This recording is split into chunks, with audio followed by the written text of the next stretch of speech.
هل يجوز للمسافر نهار رمضان أن يجامع زوجته؟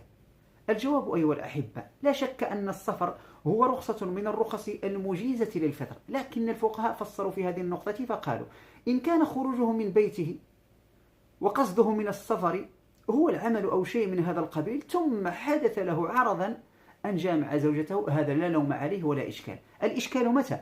إذا كان خروجه من البيت وغايته من هذا السفر هو الفطر أو الجماع، فهذا نقول له أنت قد غششت دينك ولم تستحي من الله ولم تتقي ربك وانتهكت حرمة رمضان والصيام، فلزمك أن تتوب إلى الله، ولزمك الاستغفار والقضاء مع الكفارة، صيام شهرين متتابعين أو إطعام 60 مسكينا.